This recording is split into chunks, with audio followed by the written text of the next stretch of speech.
Ya, saya rasa ada beberapa memang keluarga yang bikin kajian private dan mungkin mereka nggak punya waktu kalau datang ngaji keluar, dan itu langsung gurunya, ustazahnya yang dipanggil ke rumah, jadi kajian rutin gitu ya. Nah itu kemarin satu keluarga cerita, itu benar-benar private Bu, di ruang tamu saya ngajinya, nggak pakai mic, nggak pakai apa, kayak ngobrol. Itu satu keluarga. Mereka bilang, ustazah, kami satu keluarga sudah beli kuburan, sudah mempersiapkan pemakaman. Yang tadi ustazah cerita, pemakaman ada di daerah Karawang, saya nggak sebutkan namanya karena ini masuk YouTube, nanti takutnya promosi karena saya nggak di-endorse. Ada satu pemakaman mahal daerah Karawang ya Bu ya, dan mungkin nanti next bakal ada pemakaman yang mahal juga yang serupa. Di Cinere belum ada Bu, belum ada, karena Cinere paling mahal kuburan itu di angka 7-10 juta, itu pemakaman umum. Jadi kalau mau aman itu punya satu lahan kosong tanah kuburan yang itu diwakafkan untuk satu keluarga besar. Jadi kalau wafat nanti gak bingung lagi, dimakamin di mana ya, di kampung atau di kota ya, gak bingung. Jadi udah punya tanah kuburan. Syukur-syukur tanah kuburannya itu dekat masjid. Jadi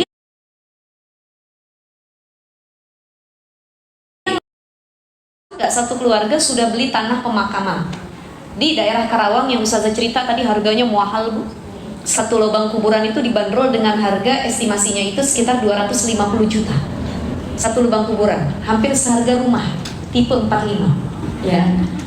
Dan yang paling tinggi itu ada yang di harga 1 M untuk satu lubang kuburan. Bedanya itu secara fasilitas. Kalau yang ratusan juta fasilitasnya katanya lebih sempit, buat duduk keluarganya lebih dikit ya. Tanahnya juga tidak secantik tanah yang harga 1 M.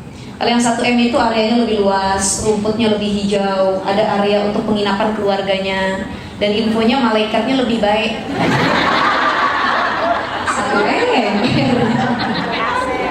pakai AC gitu ya. Oh jadi di kuburannya dipasang AC gitu ya. Allah. Jadi mau itu kuburan dipasang AC, air purifier ya tetap aja kuburan, nggak ngefek juga ya. Ya Allah ya Rahman. Jadi saya bilang sama tuan rumah kemarin, saya bilang Pak, Bu, ya nggak apa-apa. Saya bilang sangat boleh Bapak sudah dengan keluarga itu sudah beli tanah kuburan yang harganya fantastik ya, mahal, dengan catatan memang ada duitnya, bukan pakai duit orang. Jadi ada orang pengen beli makam mahal, cuman duitnya duit orang atau hasil ngambil hak orang lain, itu yang nggak boleh. Jadi kalau ada rezekinya dan pengennya sudah nanti nggak repot lagi, ini jadi dia sudah booking tuh. Keluarganya berapa? 5 orang. Jadi sudah 5 lubang yang di booking. Ya, wafatnya kapan wallahu alam, tapi itu bagus menurut saya. Kenapa? Jadi zikrul maut, pengingat kematian. Jadi kalau pengen bikin maksiat, dosa, itu saling ingetin tuh, wa tawassau bil haqqi wa tawassau bis sabr. Mah, Pak, yuk jangan bikin dosa. Kenapa? Kita udah booking lubang kuburan. Itu kan jadi zikrul maut tuh, ya. Bahkan yang pernah kita bahas ya Mbak Vera ya, Mbak Vera juga sudah melakukan itu, sudah menyimpan kain kafan di lemarinya masing-masing.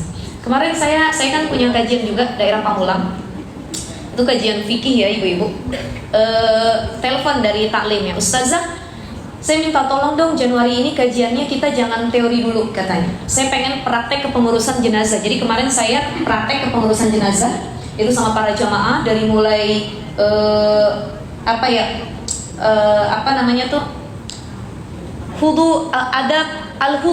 adab adab kehadiran orang-orang di sekitar orang yang sedang sakaratul maut. Jadi kalau ada orang lagi sakaratul maut, apa yang harus dilakukan oleh orang-orang sekitar? Jangan main handphone, jangan gibah, jangan ngomongin warisan, jangan yang lain-lain. Tapi apa? Salah satunya diantaranya adalah mentalkinkan si mayit. Kan dia lagi sakaratul maut nih, lagi sulit kan? Maka talkinkan. Yang pertama dengan syahadatu billah, bersyahadat asyhadu an la ilaha illallah wa asyhadu anna muhammadan rasulullah. Kalau si mayit nggak bisa ngikutin, minimal kalimat tahlil la ilaha illallah. Kalau si mayit juga nggak bisa ngikutin karena saking keluhnya saat sakaratul maut, maka dengan ismu dzat Allah. Itu kan salah satu adab yang harus dilakukan. Kemarin saya bahas sama para jamaah, dari mulai adab-adab si mayit itu lagi sakaratul maut, kemudian memandikan, mengkafani, sampai menyolatkan. Itu penting. Jadi ilmu kepengurusan jenazah itu penting walaupun hukumnya fardu kifayah. Kenapa? Selain dzikrul maut, kita ingat mati, ini besok kita yang diginiin, besok kita yang diurusin. Yang kedua, kita nggak bisa menyerahkan sepenuhnya hanya kepada amil atau orang yang ngurusin. Saya emang nggak mau belajar ustazah, saya merinding lihat mayit katanya. Takut saya mah, takut kepikiran. Udah, pokoknya ada yang tugasnya emang tukang mandiin, ya tukang nyolatin, saya emang nggak mau tahu. Padahal itu ilmu penting yang harus kita pelajari. Minimal kalau orang lain mungkin ya udahlah kita nggak ikut berkecimpung nggak apa-apa. Kalau itu suami kita sendiri, kalau itu orang tua kita sendiri, kalau itu saudara kita sendiri, minimal yang mandiin orang terdekat. Jadi kalau ibu kita meninggal, siapa yang paling berhak memandikan? Mahramnya, anak perempuannya, ibunya, saudara perempuannya, begitu juga suaminya, itu boleh. Maka penting kepengurusan jenazah, insya Allah lain waktu nanti kita bahas itu ya lebih rinci ya ibu-ibu ya. Saya satu ngomong dari lagi ngomong prolog di awal. Betul nggak sih saja katanya kan memang kalau misalnya istri wafat duluan, suami itu laki-laki disunahkan sebaiknya menikah gitu. Karena katanya setengah agamanya itu udah nggak ada lagi, jadi nanti jangan sampai dia wafat kosong gitu ya. agamanya setengah. Itu sebenarnya betul apa enggak sih? Maksudnya kalau kalimat sunnah itu tidak sunnah.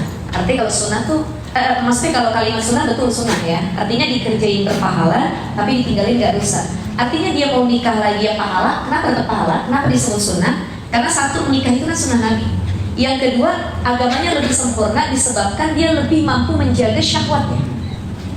jadi maksudnya kan katanya kan kayak kemarin waktu saya itu anak-anak kan katanya kan kalau menikah itu berarti kan melengkapi agama, maksudnya setengah agama. Jadi kalau misalkan suami wafat ataupun istri wafat, berarti kita statusnya kurang sempurna. Kurang Sempurnanya tuh maksudnya bukannya nggak sempurna, artinya kurang sempurna karena ada banyak peluang setan untuk mengganggu kita berbuat dosa. Ada lebih banyak peluang setan. Orang kan kalau sendiri peluang setannya lebih banyak. Coba kalau orang sudah menikah, mohon maaf ya. Kenapa disebut agamanya lebih sempurna? Ketika dia pengen buat dosa, menyalurkan syahwatnya, dia ingat, oh saya punya yang halal. Jadi yang halal itu jadi penyempurna. Ibarat apa ya? Ya, jadi maksudnya tuh pertanyaan saya tuh relate-nya itu ke apa? Apakah betul? Jadi bisa kalau suami yang istrinya sudah wafat duluan itu agamanya Dia diajarkan untuk menikah. agamanya jadi tidak sempurna. Ya betul. Jadi karena kan kesendirian itu nggak dihitung bahwa dia udah pernah nikah misalnya udah puluhan tahun itu kan udah itu dihitung. Jadi masih ada istrinya itu agamanya sudah sempurna. Artinya syahwatnya bisa disalurkan ke jalan yang benar. Itu disebut dengan agamanya sempurna. Nah, imannya bisa dijaga. Kalau istri sudah wafat kan kembali lagi. Dia itu berikhtiar untuk menjaga dirinya sendiri. Karena yang halal sudah nggak ada. Maka tidak ada larangan laki-laki yang istrinya meninggal dia untuk menikah lagi dengan niat untuk menjaga diri dari hal yang haram. Agar agamanya kembali sempurna. Jadi kalau misalnya dia memilih tidak menikah dan dia wafat lelaki tersebut, berarti dianggap sama malaikat agamanya masih setengah lagi gitu ya? Tidak juga, artinya begini.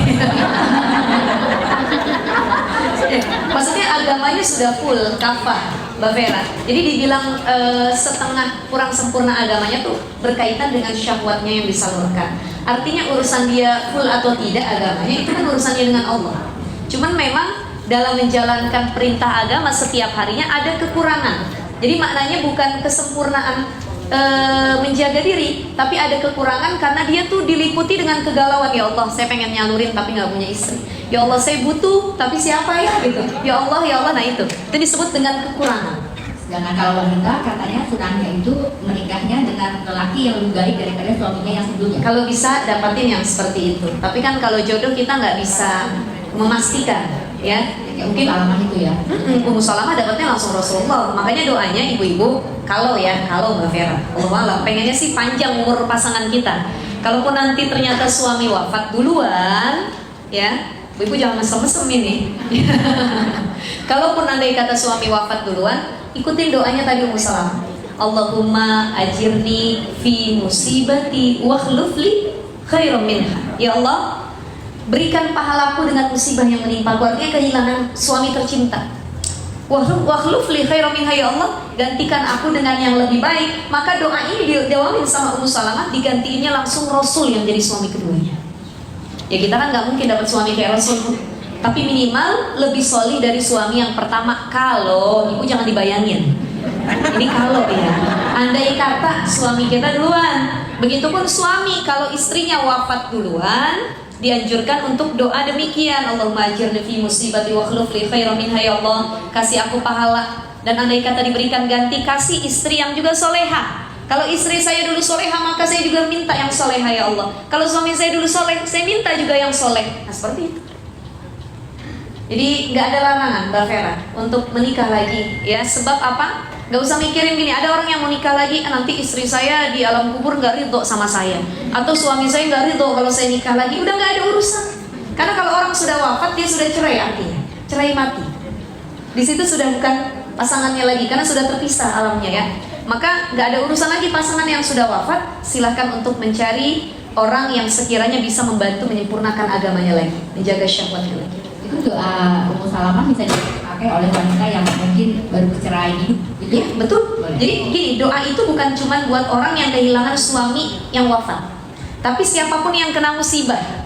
Ya, mohon maaf, ada orang yang wafat anaknya, ada yang wafat orang tuanya, ada yang wafat pasangannya, ada yang bercerai dengan pasangannya, ada yang mohon maaf baru ditipu, ada yang kena bangkrut. Itu kan musibah semua, bala yang Allah kasih. Nah ketika kita ridho, baca doa itu, Allahumma ajirni ya Allah, memang berat ridho dengan musibah yang hadir. Kasih aku pahala sebab kesabaranku ngadepin musibah ini ya Allah. Wa khluf li khairan minha, gantiin dengan yang lebih baik jika Engkau berkenan ya Allah. Jadi apapun itu Mbak Vera, yang cerai pun boleh dia doa kayak gini, ya Allah, kalau kemarin pernikahanku ternyata sampai situ jodohnya dan mudorot kalau dilanjutkan, maka wa khluf li khairan minha, gantikan aku dengan yang lebih baik ya Allah. Jadi saling doainnya begitu. Ya Bu ya, kalaupun ternyata Allah alam, nauzubillah, artinya ini kan kemungkinan yang lain. Jadi kita tuh nggak bisa menutup kemungkinan pasangan meninggal, itu kan kemungkinan yang pasti terjadi. Kemudian perceraian dalam rumah tangga, itu juga kemungkinan yang bakal terjadi. Kalaupun terjadi demikian, jangan pernah menyalahi takdir, tapi doa yang tadi. Qadarullah wa masya'a fa'ala, Allahumma ajirni fi musibati wa khluf li khairan minha ya Allah.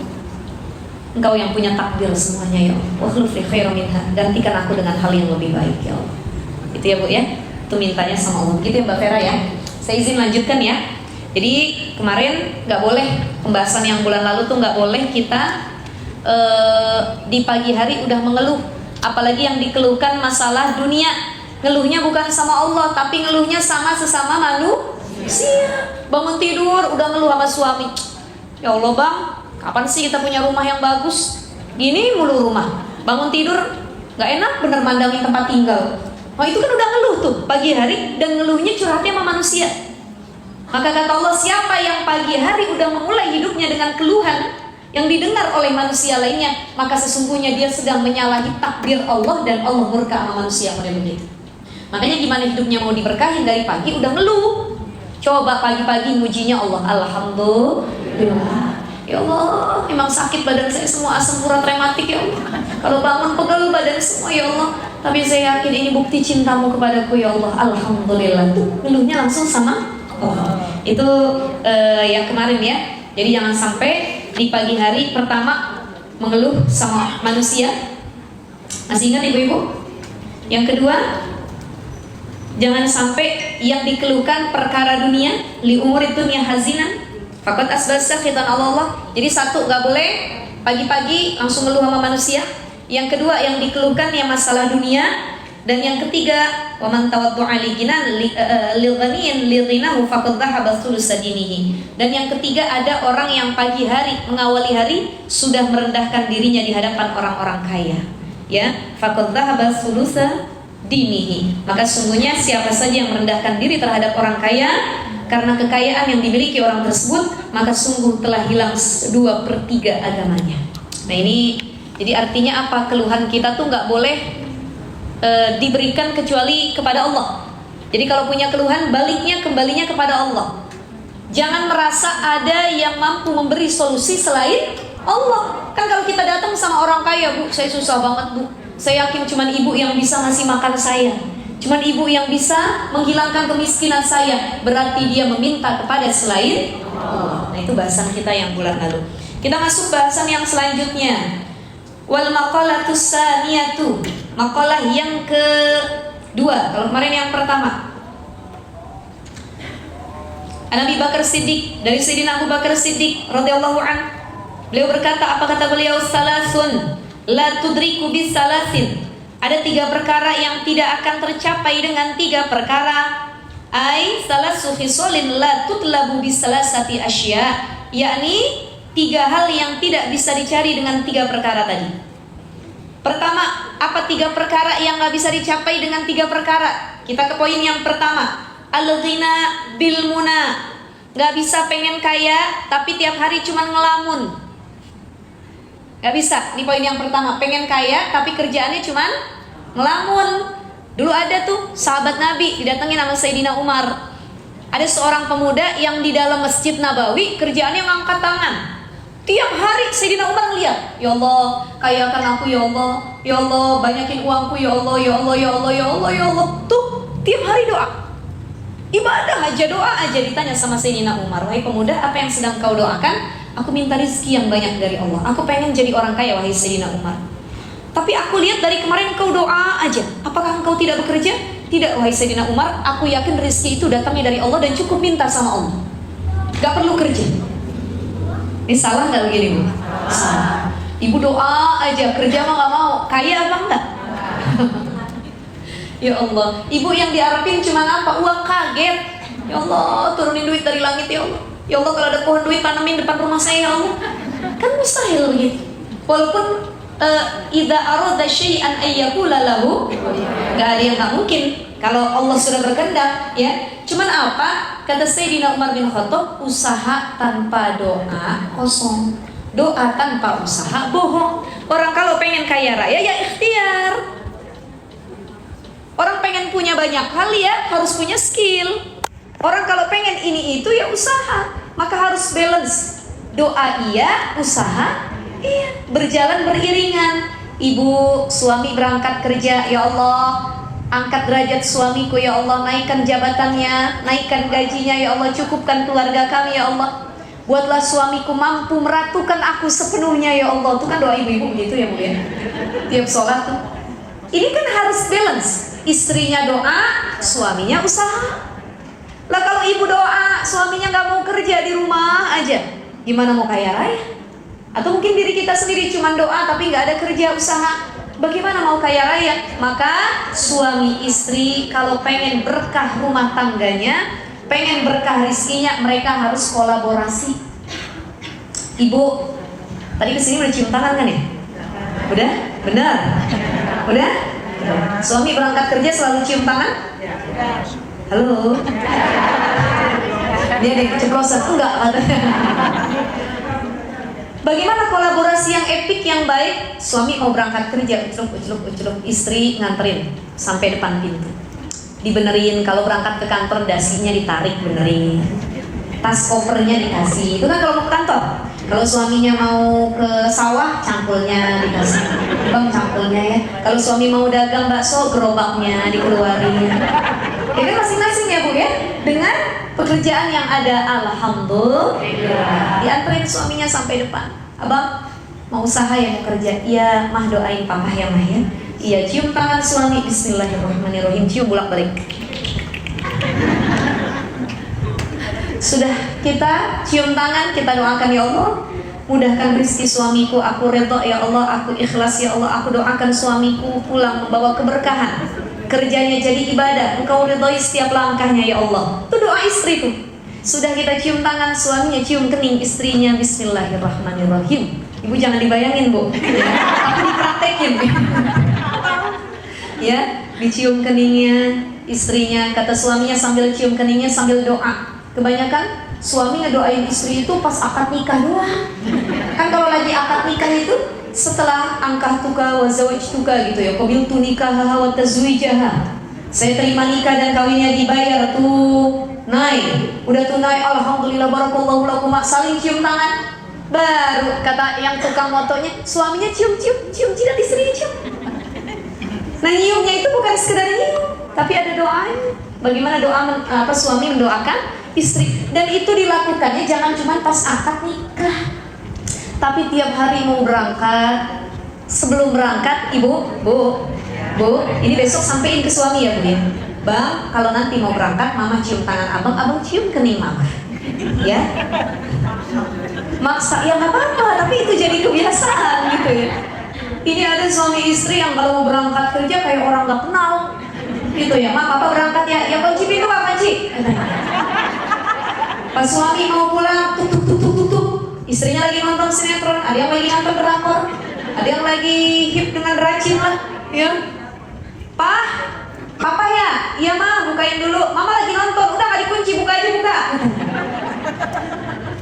Ya, hilang keberkahannya tuh kan, dilepas suaminya. Bismillah. Saling dicium keningnya, didoakan oleh suaminya. Rabbi habli zaujan sholiha, Rabbana hablana min azwajina. Ya Allah, jadikan istriku istri soleha, istri yang bersyukur, istri yang bersabar tatkala suaminya nyari nafkah di luar. Ya Allah, saling doain. Suami berangkat, baca doa bismillahirrahmanirrahim, tawakkaltu ala Allah. Bu, kalau kita bayangin indah nggak begitu? Banget. Tapi kalau udah dipraktekin sulit ya. Teorinya mah indah, dan insya Allah kalau dipraktekin lebih indah. Suaminya berangkat, istrinya masuk rumah, istrinya ambil air wudhu, mulai sholat duha. Allahumma in kana rizki fis samai fa'anzilhu, wa in kana fil ardi fa'akhrijhu, wa in kana mu'assiran fayassirhu, wa in kana ba'idan faqarribhu, wa in kana haraman fatahhir. Ya Allah, yang di atas turunin, yang di bawah dikeluarin, yang jauh dideketin, yang susah dimudahin. Itu kan doa kita tuh. Kita doain suami kita, ya Allah, mudahin langkah suami saya. Ini kolaborasi yang epik suami istri. Makanya kalau ada istrinya ahli ibadah, istrinya suka ngangkat tangan, istrinya yang doa dalam rumah, kemudian suaminya keluar lillahi ta'ala nyari rizki karena Allah, gak macem-macem, itu bukan main keberkahan rumah tangganya. Makanya kata Sayyidina Umar, pemuda jangan cuma doa ngangkat tangan, gak bakal kaya. Kamu usaha juga. Tatkala dia usaha jadi pedagang, punya pekerjaan, punya skill dan lain sebagainya, sambil dia berusaha, dia angkat tangannya. Sambil dia kerja, gak lupa waktu sholatnya. Sambil dia nyari nafkah, setiap minggu dia sisihkan waktunya untuk taklim dan mengaji. Di sini letak keberkahan usaha dan doa. Makanya disebutkan dalam kitab ini, al-ghina bil muna bi dhammil mim jam'u maniyatin ay fala yahsulul ghina bil amani bal bil qismati minallah. Gak bakal kaya orang yang tiap hari kerjaan yang melamun. Kalau tadi pemuda masih bagus, dia doa. Ini mah ngelamun, Bu. Nggak ngelamun. Ya tahu kan ibu ngelamun ya? Jadi kata Imam Kusyairi, wal farqu bainar raja wa bainat tamani. Ay at-tamani yurisu sahibuhu al-qasru. Apa bedanya roja dengan tamani? Ini dicatat nih, Bu. Roja dengan tamani, apa bedanya? Kalau roja itu disebut dengan al-juhdu wal jiddu, ya. Jadi gini, roja ini sikap terpuji di mana disebut dengan harapan, cita-cita, ya, harapan atau cita-cita. Jadi roja itu berharap sesuatu, ya, bercita-cita sesuatu disertai dengan amal, itu namanya roja, ya. Maka fil lugha disebut juga dengan al-amal. Roja itu cita-cita. Wa fil istilah ta'alluqul qalbi bi mahsuli mahbubin fil mustaqbal.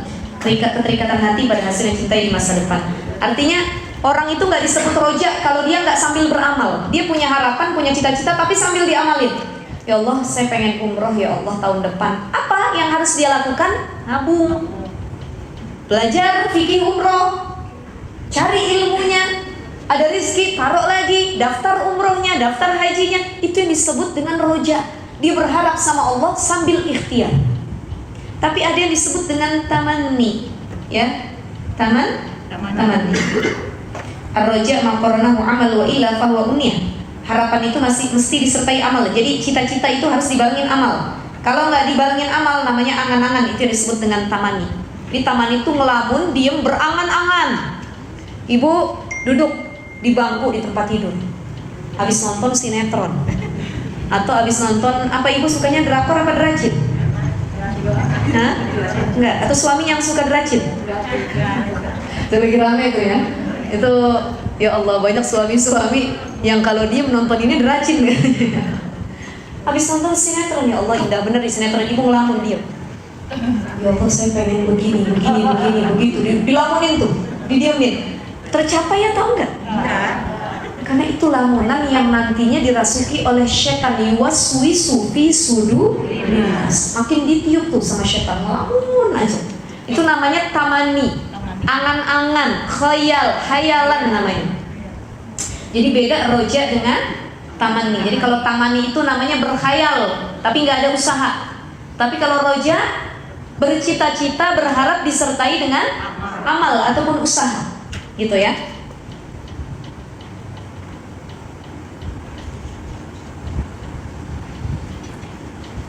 Jadi penting sekali kita untuk roja, berharap jangan sampai pengen kaya tapi nggak balance. Dan sekali lagi, kaya itu urusan Allah, ya Bu ya, urusan Allah. Bal bil qismati minallah. Karena ada orang yang udah ditulis dari semenjak zaman ajali, fayanfuhu fihi ruh, usia 4 bulan masih dalam kandungan ibunya ditulis. Ajaluhu rizquhu, ya, kematiannya, ajalnya, rizkinya, pasangannya udah ditulis. Tapi bagaimana ustazah ini ngomongin takdir lagi? Ada orang yang dari dalam perut udah ditakdirin kaya raya. Pas lahir udah pakai barang branded. Itu masih bayi tuh, strollernya aja harganya 50 juta. Ada. Baju bayinya aja harganya jutaan. Ada. Itu kan berarti udah kaya dari kecil, Bu. Ya, ada yang sudah ditakdirkan dari kandungan kaya raya.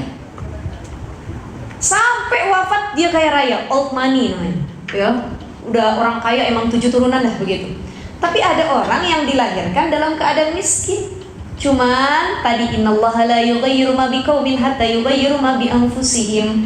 Dia miskin pas lahir. Tapi begitu gede berubah jadi kaya raya. Kenapa? Sebab kata Allah nggak akan merubah suatu kaum kecuali ada ikhtiar dia untuk berubah. Kita memang lahir dari keluarga miskin. Kita memang lahir dari keluarga yang serba kekurangan. Makan telur 1 di dadar dipotong 7. Ya, ada kan yang begitu ya? Makan Indomie 1 dibagi berlima. Beli sate 10 tusuk dibagi 1 keluarga. Makanya saya baca tulisan di TikTok, saya ketawa-tawa, Bu. Ada yang bikin tweet-tweet ataupun tulisan katanya gini, ya Allah, saya baru tahu betapa nikmatnya makan sate 1 bungkus untuk sendiri. Ya Allah, saya baru tahu ternyata telur 1 itu buat 1 orang boleh ya, katanya. Karena selama ini emak saya ngebagi 7 orang katanya. Nyata 1 orang 1 telur tuh boleh ya. Itu kan berarti dia pernah melewati fase yang sedih gitu, Bu, kalau diceritain. Tapi ketika dia besar, berusaha, dia belajar, ikhtiar, dirubah keadaannya sama Allah. Kaya raya, kecukupan, Allahu Akbar. Itu ada konten tuh waktu itu tuh, Ibu melihat nggak? Mungkin di Facebook, di Instagram. Ada orang tua yang nyuruh anaknya jalan, itu kontennya. Ini anaknya bisa ada 2, suruh jalan. Anaknya dua-duanya, belakangnya bapaknya. Kata ibunya bilang, siapa yang masih kecil suka nginep di hotel? Anaknya maju. Siapa yang masih kecil suka makan di restoran? Anaknya maju. Siapa yang masih kecil sudah naik pesawat jalan-jalan ke luar negeri? Anaknya maju. Ya. Kemudian kata ibunya, siapa yang masih kecil gak pernah diantar naik mobil tapi naik angkot? Bapaknya melangkah, anaknya langsung nengok. Sedih itu. Itu kan kalau memang anak-anak orang kaya kan mereka jadi self reminder ya, Bu ya. Siapa yang kalau masih kecil makannya susah, gak pernah diajak ke restoran? Ayahnya maju. Siapa yang kalau dari kecil pengen beli baju nunggu lebaran? Ayahnya maju. Anaknya merenung. Akhirnya apa di akhir video itu saya sampai nangis lihat videonya, dipeluk sama anaknya. Ayah, katanya. Ibu, artinya ya anaknya bisa enak kan karena perjuangan orang tuanya. Orang tuanya dulu juga susah masih kecil, boro-boro nak. Ya, ada yang masih kecil sudah diajak umroh. Ya Allah ya Rahman, ini kayak saya kemarin, saya ngajak anak saya yang SD kan umroh ya, Bu ya. Sampai sana kita ngasih muhasabah. Kata saya sama Ustadz bilang, alhamdulillah kakak masih kecil, usianya masih 8 tahun, udah sampai ke Mekah Madinah, udah bisa naik pesawat, udah sampai ziarah ke makam Nabi, udah tahu Jabal Uhud, Jabal Rahmah. Dulu Abi sama Umi umroh itu nunggu dewasa dulu. Mana ada masih kecil diajak umroh, boro-boro naik pesawat juga. Diem anak saya, ngerenung. Emang Abi sama Umi dulu nggak minta aja umroh sama orang tuanya katanya. Itu kan jawaban anak kecil yang ya dia nggak ngerti sebenarnya ya. Kenapa nggak minta aja naik pesawat terus umroh katanya. Nah saya kasih pengertian lagi. Iya kan nggak seenak kayak kakak sekarang bla bla. Nah itu penting tuh. Jadi kalau kita ngasih kenikmatan buat anak-anak kita, habis itu dinasehati. Alhamdulillah nak, mama mah dulu pengen makan di restoran dia susah. Ade mah tinggal tunjuk mah hari ini pengen di situ ya. Ya besok maunya di situ ya. Alhamdulillah. Nah itu. Jadi ngasih kenikmatan sama anak boleh, tapi habis itu dikasih reminder, peringatan, dikasih muhasabah. Biar apa? Biar mereka nggak kebablasan. Ya. Maka penting juga Bu. Saya kemarin ngeliat podcast salah satu artis. Ibu, halo, masih hidup? Masih ya? Saya lihat siap ini kayaknya ya. Saya ngeliat podcast salah satu artis, itu dia udah kecukupan. Jadi udah finansialnya tuh, keuangannya udah aman. Dia bilang, insya Allah tabungan saya buat keluarga ini, buat kehidupan keluarga, bahkan anak saya sampai besar, itu udah cukup. Tabungan kita udah aman. Ya, dan anak gue katanya hidup dalam kecukupan semua sekarang. Pengen keluar negeri bisa, kemanapun bisa. Cuman prinsipnya bagus nih, kita contoh. Apa dia bilang? Dan ketika di momen dia merasa udah cukup finansialnya, keuangannya terpenuhi, anak-anaknya hidupnya enak, gak kayak dia dulu waktu kecil. Di situ dia ketampar, berpikir, ya Allah, gak bisa nih anak saya dimanjain begini. Gak bisa, karena ada satu momen dia ngajak anaknya jalan-jalan, ya, ke luar negeri atau luar kota, saya nggak tahu. Dan anaknya pengen buang air besar, adanya kayak market, minimarket. Disuruh buang air kecil di situ, anaknya nggak mau. Aku bukan level aku deh, katanya, bukan level aku papi. Aku nggak suka buang air kecil di sini, tempat umum katanya. Aku harus di hotel atau di restoran, di tempat yang mahal. Nah di situ dia langsung ketampar Pak, sebagai seorang ayah. Akhirnya dia berpikir, oke, gue kasih kemewahan, kekayaan buat anak-anak, tapi ini nggak bisa diteruskan sepanjang itu. Takutnya nanti, ya kita lihat sendirilah anak-anak yang dimanjakan seperti apa. Maka dia akhirnya punya cara bagaimana dia punya kemewahan, tapi juga memberikan ruang anaknya untuk berusaha. Misal, ini kan itu artis ya Bu ya. Ini kalau kita hidup dalam kekayaan kemewahan. Ada orang tua yang dikit-dikit manjain anaknya dengan dalih apa? Saya mah anak saya harus senang, jangan kayak saya dulu. Kalau saya mah susah, anak saya mah kudu senang. Itu salah tuh prinsipnya. Itu prinsip yang akhirnya menjerumuskan anak dalam keburukan. Banyak orang tua yang suka ngomong begitu, ya. Itu anak makan dikasih terus, yang diminta nggak pernah dibilang enggak. Biarin Pak, biarin. Kita kan susah dulu, anak kita mah kudu senang, dikasih semuanya. Itu salah prinsip. Membentuk anak yang manja dan tidak mau menghadapi hal yang buruk ataupun susah. Namanya hidup kan turun naik Bu. Sekarang ibu manjain, duitnya lagi banyak. Lah kalau tiba-tiba nggak punya duit, bagaimana kehidupannya yang akan datang? Maka harus dilatih. Kita kaya raya, punya banyak harta. Oke, saya latih anak saya bagaimana? Saya masukin pondok pesantren. Biar tahu makan itu kudu rebutan. Biar tahu tidur itu nggak selalu pakai AC. Biar tahu nyuci baju sendiri. Biar kata anak orang kaya, di pesantren aku kudu nyuci baju sendiri.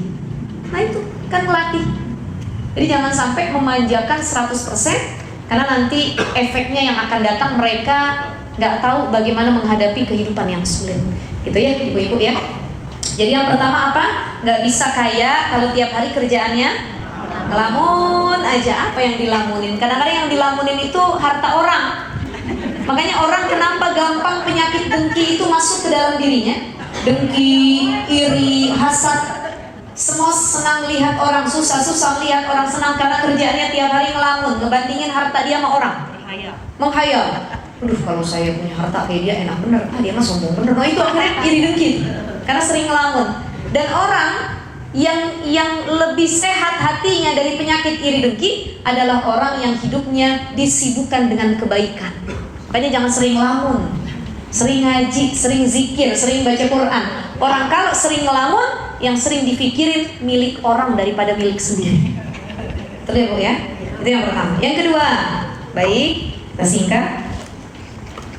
Wasyababu bil khidab fala yahsul syababu bi khidab sya'ri bil hina wa nahwihi. Yang kedua adalah muda itu nggak bisa didapat dengan semir rambut, semir alis, semir janggut, semir bulu mata. Kan ada orang yang putihnya bukan cuma rambut, bulu matanya ikut putih Bu. Ada ya? Itu kalau udah tua tuh bulu matanya aja ikut beruban. Disemir tuh bulu matanya. Semir. Ya. jadi hitam lagi. Rambutnya yang tadinya putih disemir hitam. Ini buat kita reminder, disemir hitam itu nggak boleh.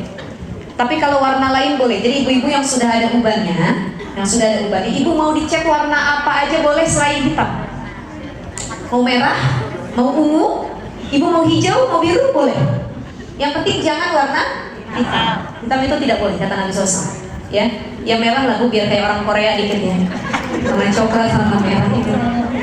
Tapi sekeras apapun usaha kita menyemir uban yang ada dalam rambut kita, nggak akan mengembalikan predikat muda. Ibu habis disemir pulang, kata cucunya, ini nenek saya apa bukan ya? Tetap biar kata rambutnya berubah warna, tapi kerutan di wajah tidak akan tertutupi. Betul nggak? Betul ya. Ibu pengen pakai bedak, pengen nemplokin bedak belah sini, turun. Pindah ke belah sini, lebih turun lagi. Jadi mau diakalin seperti apa, mudanya itu gak bakal hilang. Saya lihat ada orang make upin nenek-nenek, udah keriput nih, udah turun loyor pada ya. Jadi bersyukurlah kalau ibu sudah ada di fase itu, artinya ibu dikasih waktu lebih banyak sama Allah, dikasih panjang umur sama Allah. Ya, ada nenek-nenek di make upin sama mu'a. Tuh saya lihat waktu itu. Jadi saking nenek itu pengen tolong ya kerutan saya jangan kelihatan. Ini pipinya udah jatuh nih, bu, turun begini nih. Ya. Akhirnya sama muanya dipakein lakban. Itu saya lihat. Jadi di lakban dari sini ditarik sampai sini, Bu. Kan yang tadinya turun dari area dagu ke pipi itu naik tuh kenceng. Di lakban, ya. Kemudian dari sini ke sini di lakban ditarik karena udah begini, akhirnya ditarik. Kenceng. Walaupun abis di make up layaknya gadis usia 30 tahun ya. Cuman kan tua itu tetap nggak bisa disembunyikan. Ada orang, artis-artis yang operasi plastik dulu, ada lehernya dioperasi. Gimana dia nggak mau kelihatan kerutannya? Ya, kita kalau udah ada kerutan Bu, kita ngaca, jangan lupa baca doanya Allahumma kama hasanta khalqi fahasin khuluqi alhamdulillah. Ya Allah, perasaan dulu cantik, sekarang lebih cantik lagi. Cuman bedanya kerutannya aja. Ya, tangan dulu kencang, tiba-tiba mulai loyor. Paha dulu kencang Bu, sekarang ya Allah loyor-loyor, alhamdulillah. Itu karunia dari Allah. Jadi ini disebutkan kedua, fala yasulu syabab, nggak bisa muda itu diperoleh bi khidhabi sya'ri bil hina, dengan menyemir rambut pakai inai, pacar warna. Jadi ibu-ibu kalau nanti mau nyemir juga harus lihat kandungannya. Kalau bisa inai atau henna yang halal, ya. Jangan sampai cuman karena mahalnya bagusnya tapi nggak tahu kandungan halal atau tidaknya. Nah ini nggak akan bisa. Orang mau disemir sebulan sekali, kalau yang namanya tua udah. Ya, jadi tua itu ada 3. Ini saya ngomong agak kasar nih Bu, mohon maaf Bu. Tapi tua itu pasti, ya. Dan saya berharap juga saya nyampe ke umur sebagaimana ibu-ibu saat ini. Jadi beruntunglah ibu-ibu yang sampai saat ini masih dikasih hidup sehat sama Allah. Dinikmati saja masa tuanya, alhamdulillah. Tua itu ada 3. Ada tua pamor, ada tua umur, ada tua kejemur. Ya, ada tua pamor. Ada orang masih muda tapi punya jabatan, punya kedudukan, punya ilmu, dituakan sama orang. Padahal masih muda, tapi dituakan, tuanya tua pamor namanya. Ada yang kedua, tua umur. Tua umur itu penglihatan sudah mulai kabur, ya, ubannya sudah mulai bertabur, giginya satu persatu mulai gugur, makannya tiap hari gugur. Kalau jalan maju, emang begitu? Enggak maju. Ya artinya pikun Bu. Mana ya, kemana katanya? Bahkan kadang-kadang lupa rakaat sholat.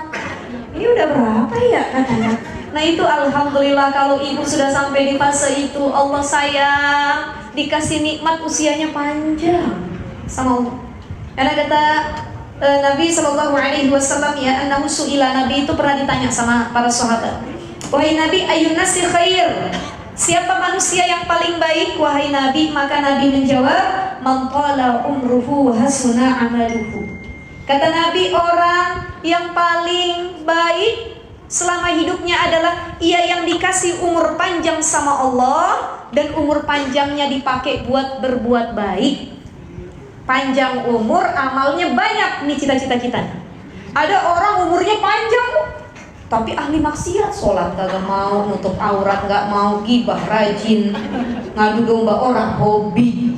Ya, nah ini umurnya tua, panjang umurnya, tapi tidak berkah. Maka kata sahabat bilang, qila fa'ayyun nasi syarrun. Kalau yang paling buruk dalam hidupnya siapa wahai Nabi?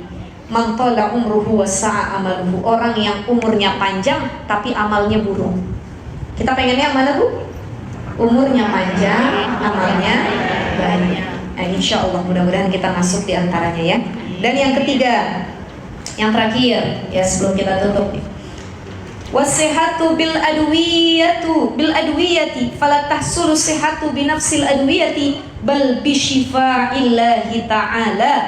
Yang ketiga, apa yang nggak bisa dicapai dengan hal tersebut sehat dengan obat itu nggak bisa.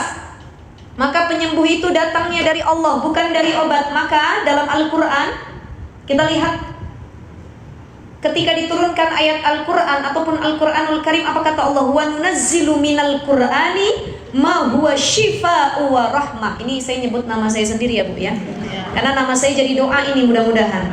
Orang tua saya dulu namain, kan gak sembarangan Bu ya, mungkin ada pertimbangannya. Kenapa dinamain Syifa begitu? Oh, Syifa itu artinya penyembuh. Ada Syifa, ada dawa. Ya. Kalau dawa artinya obat, kalau Syifa artinya penyembuh. Saya ingin tanya, apakah selalu yang menyembuhkan pasti dengan obat? Ibu palanya puyeng, apakah harus minum obat? Diajak belanja sama laki hilang puyeng. Berarti belanja itu jadi apa?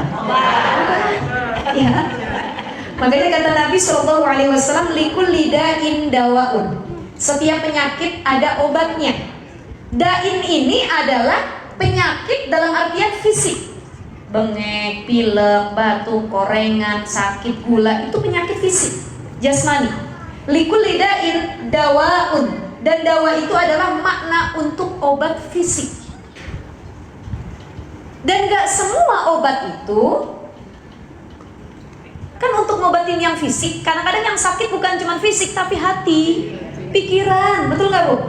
Ibu puyeng, mumet, galau, dikasih duit sama suami warnanya merah semua, kan hilang puyengnya. Galau di rumah, nangis tiap hari, mama lagi sakit Pak, badan sakit semua, kata papahnya. Ya udah mah, yuk kita jalan-jalan ke luar negeri. Tiba-tiba sehat tapi. Jadi itu. Ya, kenapa Allah menggunakan kata dalam Al-Quran syifa, ya, wa nunazzilu minal Qur'ani ma huwa syifa wa rahmah, bukan dengan kata dawa tapi kata syifa. Apa maknanya? Kalau dawa artinya obat, kalau syifa artinya penyembuh. Dan Quran itu jadi penyembuh. Tidak setiap obat dapat menyembuhkan, tapi kalau penyembuh udah pasti dia obat. Paham Ibu? Ngerti maksudnya? Gak semua obat dapat menyembuhkan. Orang kalau terlalu overdosis makan obat bisa mati apa enggak? Bukan sehat, yang ada malah makin sakit. Overdosis. Kebanyakan minum obat, ibu makan obat warung tuh, obat buat mah. Sehari ibu makan 8 biji langsung. Overdosis. Ya, maka itu. Ada lagi obat-obatan terlarang. Narkoba. Itu maslahat atau tidak?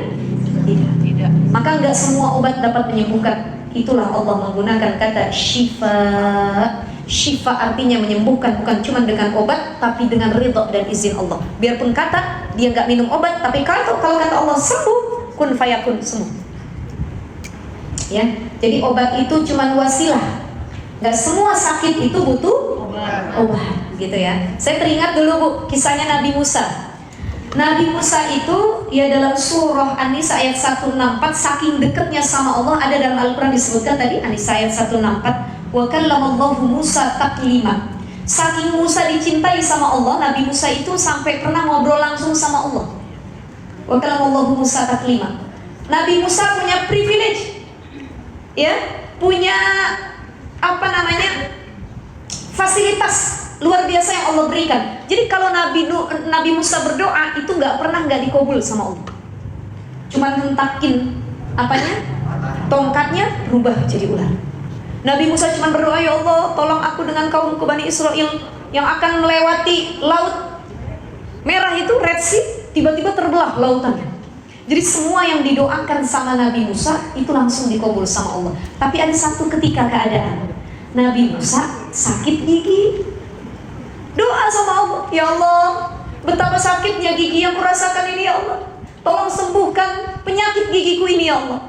Maka turunlah ya wahyu dari Allah, petunjuk, wahai Musa, kalau kamu pengen sembuh sakit giginya, silahkan ambil daun itu ya, kemudian diusapkan, dimakan, diletakkan di area gigimu yang sakit. Itu petunjuk Allah kala itu. Dilakuin sama Nabi Musa, ditaruh daunnya, tanamannya, diolah sama dia, ditempelin ke giginya yang sakit. Qadarullah wa masya'a fa'ala, seketika itu langsung sembuh sakit giginya. Udah sembuh? Nggak jalan lama, berapa lama kemudian sakit giginya kambuh lagi. Pas sakit giginya kambuh lagi, kata Nabi Musa, gampang, udah dapat petunjuk dari Allah, tuh daun itu tuh diambil sama Nabi Musa, ya, ditaruh berhari-hari, kok nggak sembuh-sembuh ya, ditaruh terus, kok nggak sembuh-sembuh. Nabi Musa ngangkat tangan pada Allah, ya Allah, kenapa ya Allah Engkau tidak menyembuhkan sakit gigiku? Kemarin aku berdoa sekali, Engkau langsung sembuhkan. Kata Engkau bisa ya Allah dengan tanaman itu. Tapi kenapa ketika aku pakai lagi tanaman tersebut tidak ada efek apapun terhadap sakit gigiku? Apa kata Allah kala itu? Wahai Musa, kenapa sakit gigimu yang pertama aku sembuhkan? Karena engkau menggunakan daun itu bisabab karena meminta kepadaku. Daun itu cuma jadi wasilah, tapi pada hakikatnya engkau minta kesembuhannya kepadaku. Tapi sakit gigi yang kedua, engkau ujuk-ujuk ambil daun itu tanpa langsung minta kepadaku. Paham gak ibu? Paham ya? Jadi ibu sakit nih, saya ambil contohnya nih, ibu sakit perut.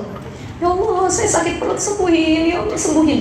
Sambil doa, sambil ikhtiar, tiba-tiba ada yang ngasih info, Bu, coba deh minum obat ini. Ini herbal nih buat perutnya. Diminum. Ya Allah, makasih, mudah-mudahan wasilah ini tetap engkau yang memberikan kesembuhan. Ini cuma wasilah ya Allah. Diminum, dimakan, sembuh penyakit. Keesokan lagi, kambuh.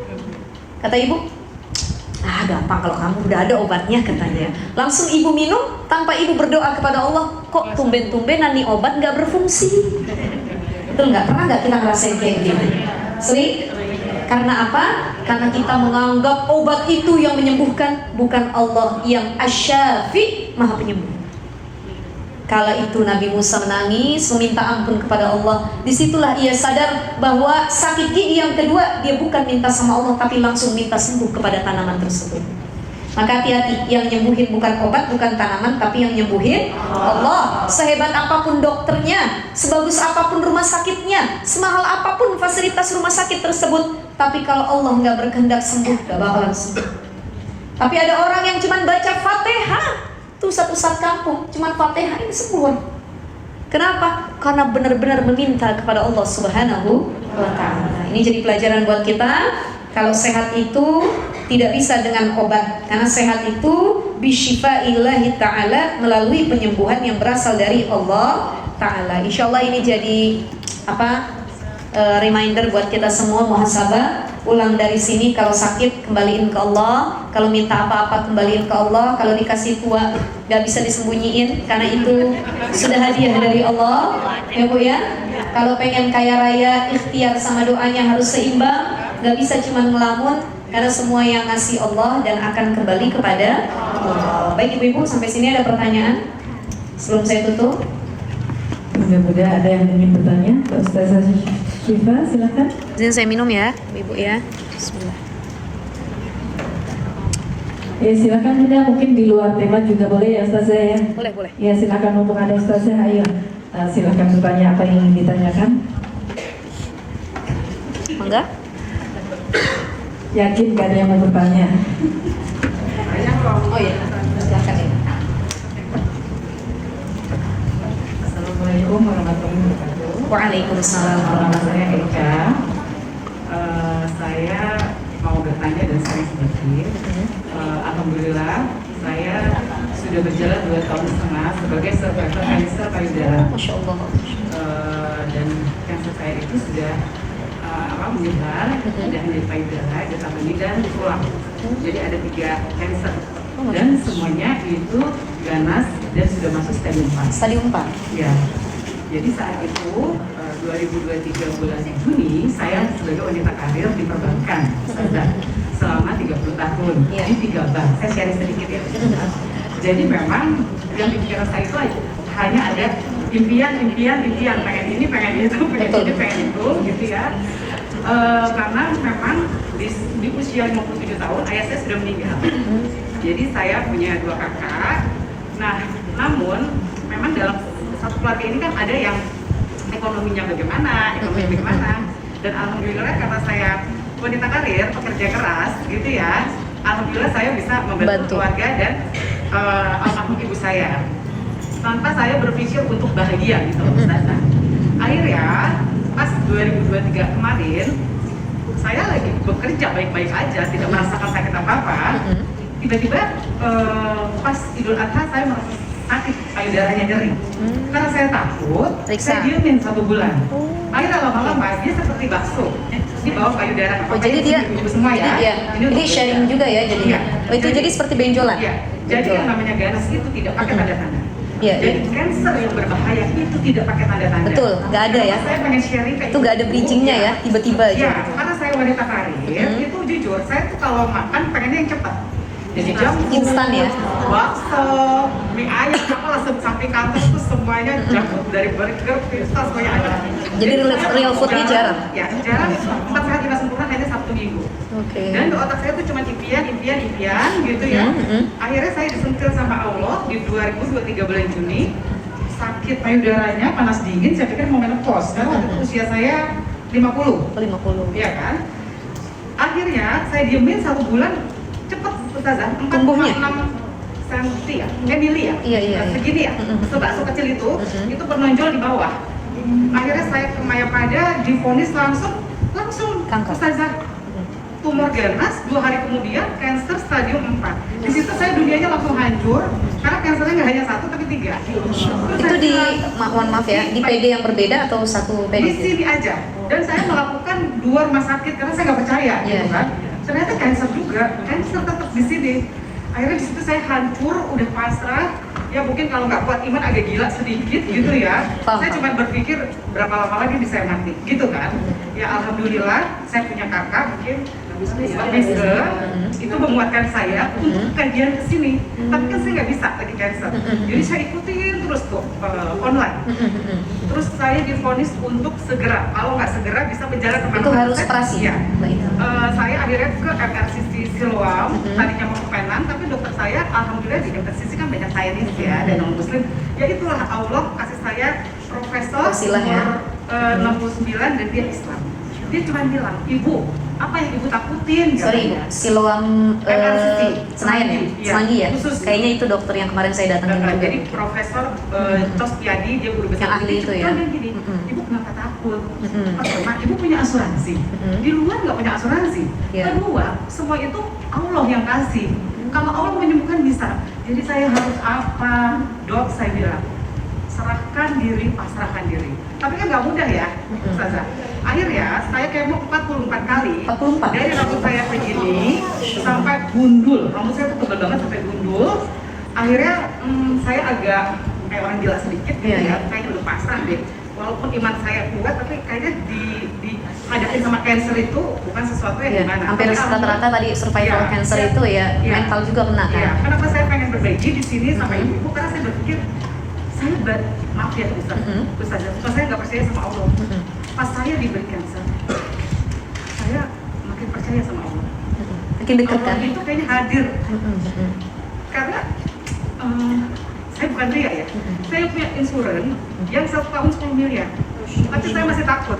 Setiap kemo itu seminggu 2 kali 400 juta. Dan saya lakukan selama setahun. Walaupun udah di cover ya, itu tercover semua. Tapi saya berpikir takut mati. Karena apa yang mau saya bawa? Saya 30 tahun karir terus. Itu cuma sholat, yang ngaji sekenanya, nggak pernah ke kajian, ini cuma offline. Akhirnya kakak saya mama saya bilang, lu ikut offline, kuatin batin, biar nggak kayak orang gila gitu ya. Saya lihat kaca, botak, alis nggak ada, rambut nggak ada, saya mikir, aduh ini apa gitu ya. Tapi ternyata Allah punya kuasa. Saya sengaja disentil Allah, akhirnya saya berhenti bekerja. Akhirnya saya full kajian. Dan alhamdulillah 1 tahun percis banget di saat dokter bilang saya tidak menjamin ibu sembuh, semua SK Allah. Tapi Allah kasih saya berpikir ya udahlah, Allah saya bersihin 1 kanker aja nggak apa-apa, saya ada 3. Dan stadiumnya dari 4 ya turunin lah Allah jadi 2. Ternyata saat kemo itu, kemo kan sakit banget ya Ustazah. Ya kalau ada yang mau tanya rasanya kemo kayak apa, ya itu kayaknya latihan masuk neraka. Dipegang sakit. Belum lagi afternya kan, Ya, panasnya apanya badannya semua. belum yang terkena. Setiap kemo panas saya 40. Iya, Dan iya. saya coba bilang istighfar jangan lupa. Jadi saat kemo saya tetap kalau saya berpikir umur saya bisa kapan aja. Iya. Banyak orang yang 2 kali 3 kali kemo kan lewat ya. Alhamdulillah dengan kajian Rumil ini sambil di kemo sambil Terus online. deketin sama Allah. Nah, sambil Sambil online deketin dengerin kajian. kajian-kajian. Alhamdulillah ya, saya bisa melewati 44 kali Ustazah. Dan Allah tuh maha baik. Saya dikasih bersih total. Sembuh sama Allah.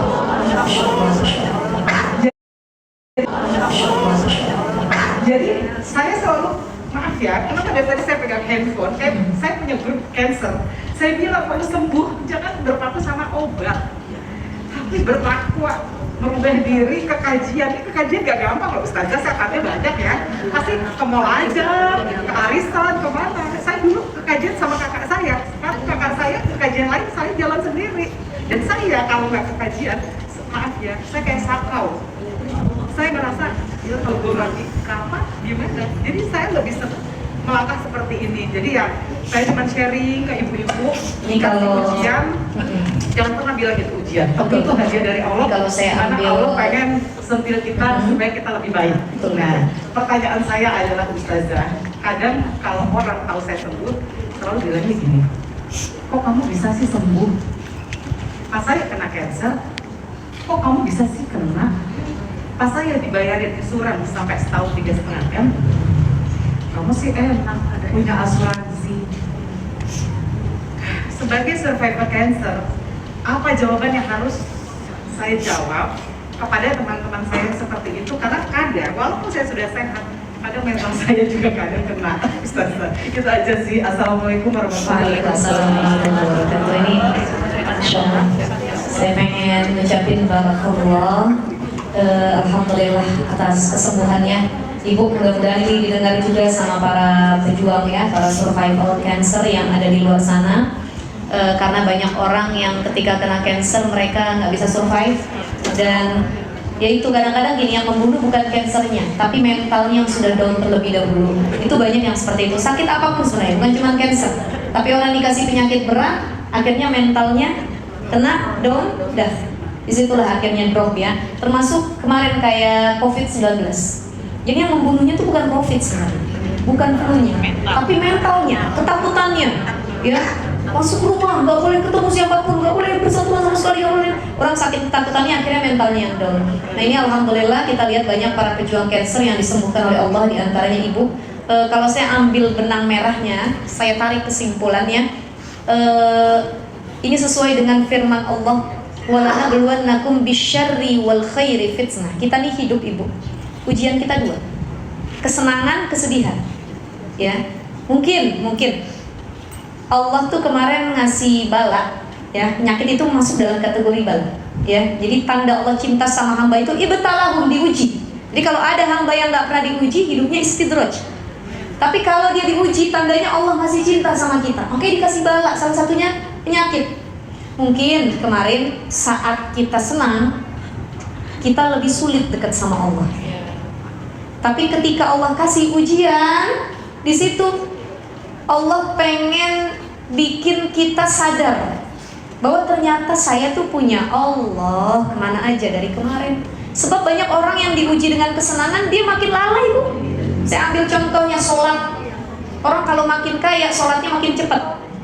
Takbirnya Allahu Akbar, Assalamualaikum. Tapi semakin dia sedih, semakin dia diuji dengan kesedihan, kemiskinan, penyakit. Saya yakin yang lagi dikasih sakit pun, itu takbirnya aja beda. Oh, ini bukan cuma yang sakit, yang banyak utang juga begitu. Dari mulai takbirnya dirinya udah beda. Allahu Akbar, Bismillahirrahmanirrahim. Artinya ada orang yang memang baru sadarnya tatkala diuji dengan kesedihan. Tapi ada orang juga yang diuji dengan kesenangan, dia sudah menyadari itu. Nah, masing-masing. Artinya apa? Kesedihan, kesenangan, semua ujian. Harta banyak itu ujian. Pasangan tampan cantik itu ujian. Penyakit itu ujian. Semua ujian dari Allah. Dan orang yang masih diuji sama Allah, tandanya Allah rindu sama kita. Allah pengen tahu, kamu ridho nggak? Kamu ikhlas nggak ngelewatin yang saya kasih? Kalau kamu ikhlas melewati hal tersebut, saya akan naikkan derajat kamu lebih tinggi, derajat untuk lebih dekat denganku. Kan di sini ada hikmah. Allah kasih ibu penyakit, di situ ibu lebih merasakan kehadiran Allah. Ya Allah, ternyata sebanyak apapun duit saya, asuransi saya, nggak ada yang bisa nolong. Sehebat apapun dokter itu yang saya datangin, semahal apapun rumah sakitnya, dokter akan tetap mengatakan, mohon maaf ibu, saya cuma dokter yang nyembuhin Allah. Ibu mau bayar saya puluhan miliar juga, saya nggak bisa bikin orang hidup lagi. Saya nggak bisa bikin orang lari dari kematian. Saya nggak bisa nyembuhin penyakit orang, karena kembali Allah yang punya kuasa. Itu. Di sini Allah ngedeketinnya dengan cara yang baik. Jadi Allah cuma pengen ngasih apa disebutnya ya. Ini contohnya gini Bu, kita dulu sekolah kan ya Bu ya. Kita semua sekolah. Ngadepin ujian kita sampai nangis nggak Bu? Susah banget matematika nih, ya Allah, yang bener ngitungnya. Sampai nangis kita belajar, begitu ngisi ujian pelan-pelan kita. Tapi qadarullah ketika sudah kita ikhtiar melewati tangisan itu, lulus ujiannya. Bahagia apa enggak? Bahagia. Dan dari ujian itu kita bilang, ya Allah alhamdulillah, kalau nggak diuji kemarin saya mungkin nggak tahu tuh akar matematika ini. Nah, itu. Jadi ujian Allah itu memberikan efek bahwa sebenarnya kita butuh Allah. Iyyaka na'budu wa iyyaka nasta'in. Enggak ada tempat kembali, harta enggak ada nilainya, semua enggak ada nilainya kecuali Allah. Dan di sini selamat, ibu sudah lulus ujian. Karena setelah Allah kasih penyakit, ibu jadi hamba yang lebih qarib, dekat sama Allah. Hatinya bertaut ke majelis, pengennya ngaji, sholatnya mungkin insya Allah lebih khusyuk lagi. Nah itu gak usah pernah disesali yang pernah terjadi. Justru itu jalan kita dekat sama Allah. Oke, kita baca Fatihah juga ya buat Ibu Teresia ya Ibu ya. Ibu Teresia Amelia Arsil binti Arsil Navarro, mudah-mudahan sembuh total, benar-benar disembuhkan oleh Allah Subhanahu wa taala, tidak akan datang lagi penyakitnya. Dan kita doakan juga yang sedang berjuang seperti Ibu Teresia dulunya, mudah-mudahan baik itu pejuang kanker ataupun yang lainnya Allah berikan kesembuhan, sakit apapun itu diberikan keikhlasan, dan mudah-mudahan dengan sakitnya sebagai penggugur dosa dan yang membuat kita lebih dekat kepada Allah Subhanahu wa taala. Ala hadhihi niyyah wa ala kulli niyatin shalihah wa ila hadratin Nabi al-Fatihah. A'udzu billahi minasyaitonir rajim. Bismillahirrahmanirrahim. Alhamdulillahirabbil alamin arrahmanir rahim maliki yaumiddin. Iyyaka na'budu wa iyyaka nasta'in. Ihdinas siratal mustaqim siratal ladzina an'amta 'alaihim ghairil maghdubi 'alaihim waladdallin. Terakhir sebelum saya tutup, kalau mau lihat gambaran penyakit itu paling dekatnya lihat Nabi Ayub alaihissalam. Nabi Ayub bukan kanker sih Bu, cuman berat banget penyakitnya. Mungkin Ibu dulu kanker tahun 2023, sembuhnya 2024, alhamdulillah. Dan itu lama juga ya, 1 tahun kan berjuangnya luar biasa. Tapi mari, ketika kita lagi ngerasain beratnya itu, ini gak usah ibu-ibu deh, saya deh nih ya, saya lagi diuji sama Allah, sakit juga. Kemarin saya kena dermatitis atopik, ya. Ini termasuk tangan saya perubahan kulit, jadinya kayak panu nih. Jadi kayak panu apa disebutnya, tapi ini bukan panu, namanya hipopigmentasi. Dan ini prosesnya berbulan-bulan sembuhnya. Muka saya juga, cuman karena saya tutupin make up jadi nggak kelihatan. Ini semuka nih, ini kalau kelihatan ada kayak dikit kan. Nah ini kalau dibuka sebenarnya putih kayak gini semuanya. Dan ini qadarullah kejadiannya cuma seminggu kemarin. Saya pulang after umroh. Ternyata apa, melanin dalam kulit saya berkurang, dan saya nggak bisa kena matahari sama sekali. Yang ada nanti terbakar lagi merah, saya nggak tahu karena apa. Datang ke dokter, udah berapa dokter yang saya datangin. Karena pengen sembuh, pengen hilang. Kalau kemarin tuh sambil gatal, sambil panas muka, sambil menggaruk ya. Tapi ketika walaupun sekarang sudah seperti ini, awal-awal saya ngaca, saya nangis gitu Bu. Saya bilang, ya Allah kok jadi gini wajah ya. Ini gimana hilangnya, orang nyangkanya panu. Saya bilang, ya Allah gimana. Saya datang ke banyaknya dokter. Tapi sekarang saya mulai berdamai dengan diri saya sendiri. Saya ngaca, saya bilang Alhamdulillah ya Allah, ya nggak apa-apa, saya bilang masih bisa ditutupin sama make up, saya bilang kan. Ada orang yang kulitnya bukan bermasalah lagi, kena kanker kulit malah. Saya bilang alhamdulillah. Jadi kalau kita lagi apa ya, nggak terima nih dengan ujian yang lagi kita hadapi gitu ya. Semua kita kan punya ujian ya, termasuk penyakit. Maka lihat orang yang lebih susah ujiannya dari kita. Nabi Ayub 18 tahun penyakitnya baru sembuh. 18 tahun Nabi Ayub. Itu saking hebatnya itu penyakit kulit Nabi Ayub, sampai kalau beliau pakai baju tuh kulitnya nempel sama bajunya. Itu saking dimakan belatung itu dalam riwayat. Ya, 18 tahun, kita 1 bulan aja udah banyak ngeluh kita kan, nangis kita ya wajar, kita manusia. Tapi tatkala kita berat banget, lihat Nabi Ayub alaihissalam, ya Allah, seberat apa dulu Nabi Ayub. Kemudian dibalikan lagi nikmatnya sama Allah. Nah, itu tanda kita pengen dideketin lebih dekat sama Allah. Gitu ya Ibu ya. Baik Ibu-ibu, karena sudah setengah 12, insya Allah nanti kita lanjut lagi di kajian bulan depan. Masih ada kajian? Oh, Ramadan masih? Masih ya? Mudah-mudahan semua dalam keadaan sehat afiat, panjang umurnya sampai ke bulan suci Ramadan. Kita sama-sama baca doa kafaratul majelis. Subhanakallahumma wa bihamdika asyhadu an la ilaha illa anta astaghfiruka wa atubu ilaik. Kurang lebihnya mohon maaf. Assalamualaikum warahmatullahi wabarakatuh. Waalaikumsalam warahmatullahi wabarakatuh. Syukran jasa.